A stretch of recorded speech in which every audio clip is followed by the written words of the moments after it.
So it is officially September, which means there's less than like 25 days until I officially start my PhD, which is absolutely terrifying.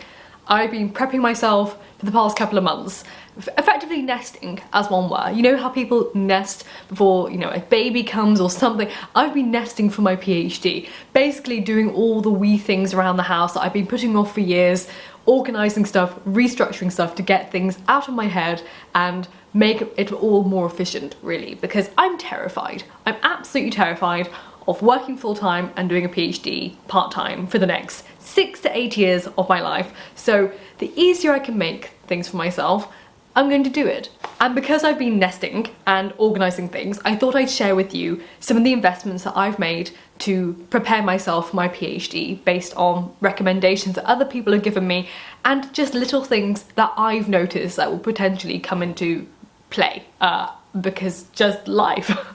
So the first and most important thing that I have invested in the past month coming up to my PhD is actually finding a therapist. I realised that I've always had bad mental health when I've gone into university, and the PhD is going to be the hardest one yet. I know me, I know that from my past 2 degrees I've always had some kind of very severe mental health issue, and with that I decided to preemptively set myself up with a therapist.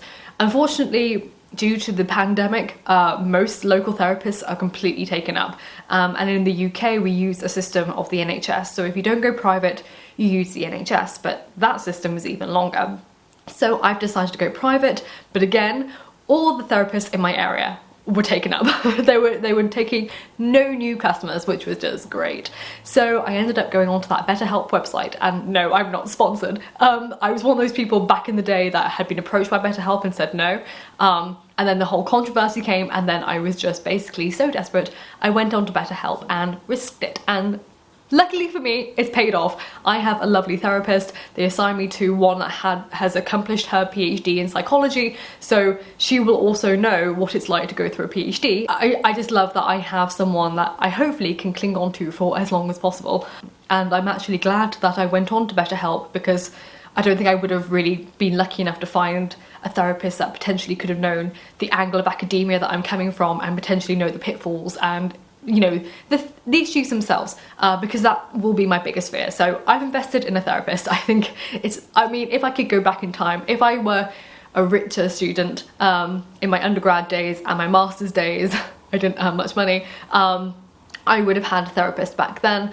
I think it's just super important, and mental health first, you know, decreasing unnecessary workloads and bumping up self-care, that's the core. The other items are more practical. The first thing that I'm going to mention, because it's very obvious, I've talked about it in the past, and that's an iPad.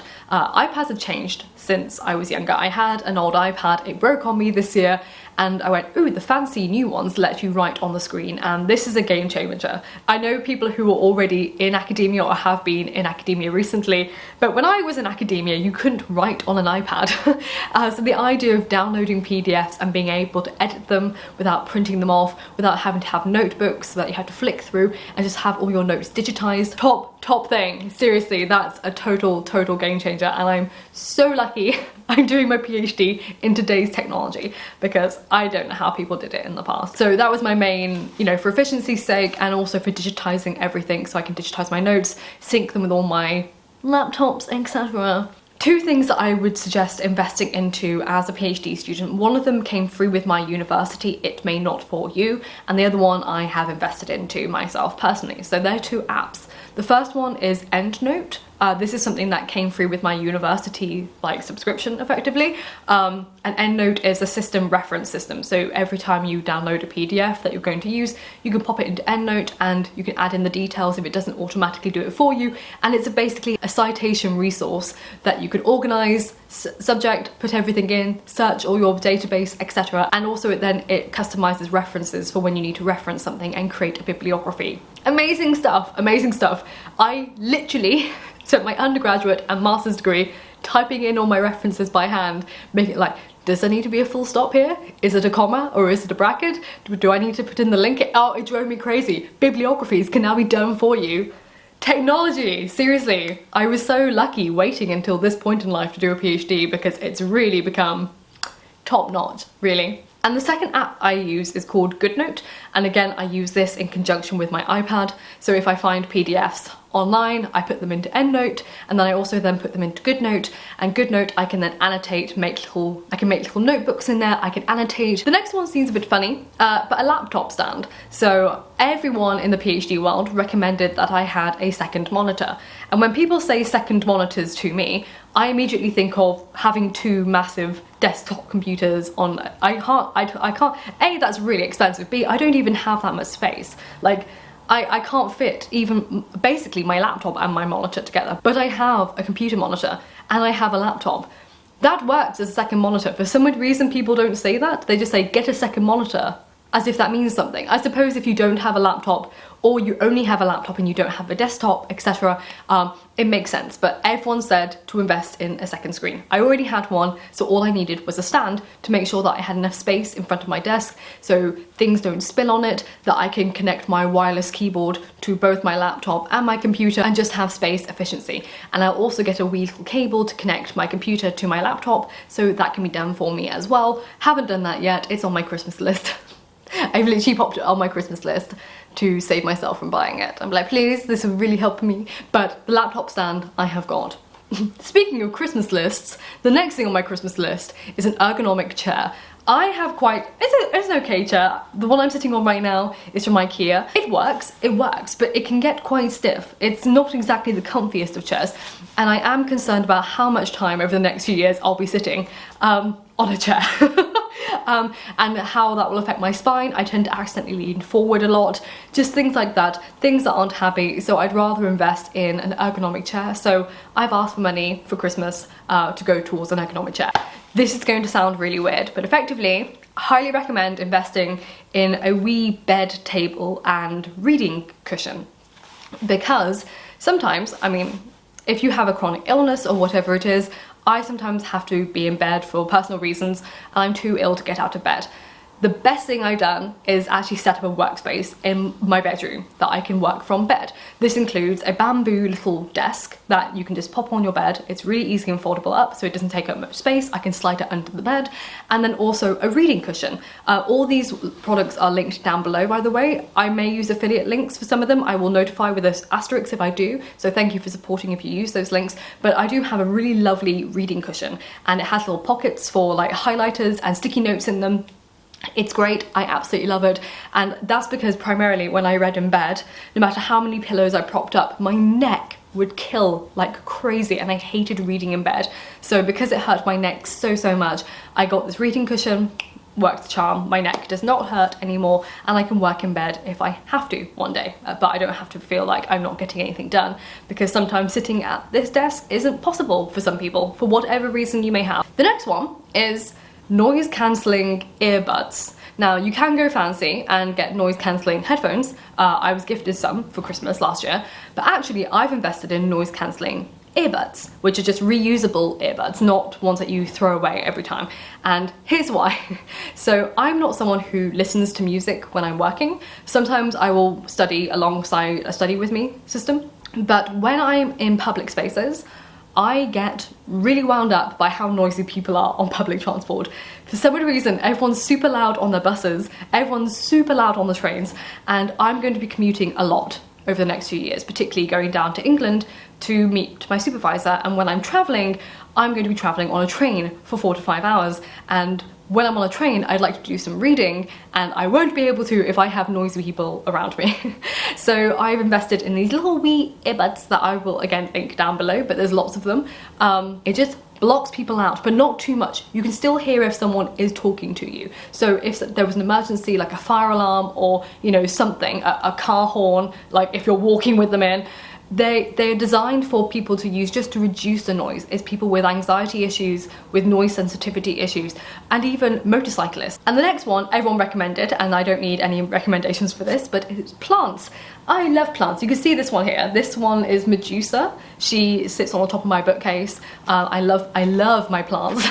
I've named them all after Greek goddesses of some kind. So I have Medusa, I have Hermia, Shakespeare, I have Artemis, and then I also have Hera in my bedroom, and it is just highly recommended. Everyone recommended even fake plants. So if you can't take care of them, like fake plants like these ones here, just to give some greenery, just to feel like you're outdoors when you're indoors a lot of the time, will help with your psyche when it comes to doing a PhD. And I thought it'd be fun to end the point with 2 recommendations that are given to me a lot to invest in that I won't be investing in, and why. And for all of my whys, I will link resources to the research that's done, because I'm obviously not the researcher in this situation, but I will link to you as to why. The first one is blue light glasses. So there's this trend that everyone does it, everyone buys blue light glasses to reduce the blue light coming into your eyes. So blue light glasses do reduce the amount of blue light that comes into your eyes. But as my optician and several articles online will tell you, there's no evidence to suggest that that does anything. There is no evidence or research out there that actually suggests or proves that blue light, or the reduction of blue light via blue glasses, actually improves the health of your eyes or maintains it or keeps it safe. So they're just a kind of a gimmick. Like, yes, they do reduce blue light, but no one has actually proven that that reduction is actually does anything for your eyesight. It reduces it. Does it reduce it enough to make any benefit? No one knows. So people say get blue light glasses, but there's no evidence out there to back up why we should. So I will link some articles down below if you're curious to explore the blue light craze. And the second one is again another fad that everyone thinks, you know, you should get, and that's the standing desk. So the standing desk has been around for a long time. In the productivity world, everyone loves it. It's the idea of getting up off your chair, and for some reason people think it's exercise.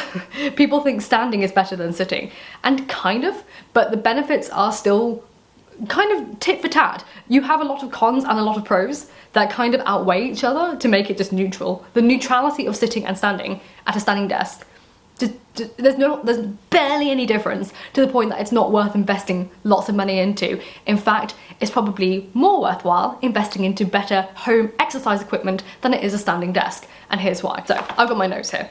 So I looked at Harvard Health, and according to the Journal of Physical Activity and Health, standing at a desk for 3 hours burns you an extra, get ready for it, 24 calories than sitting down. 3 hours, extra 24 calories. However, if you go for a light walk on your lunch break, between 30 minutes to an hour, you're more likely to burn 100 calories in between that time.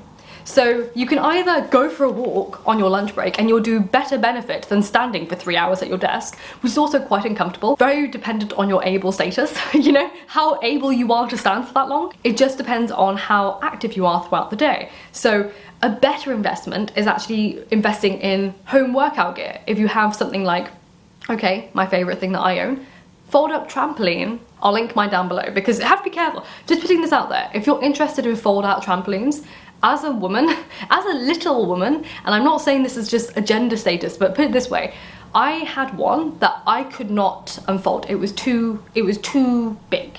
And as a single woman, it said you have to do it with 2 people. I had 6 different people in my lives of different heights and ages all try and help me open this trampoline, and none of us could.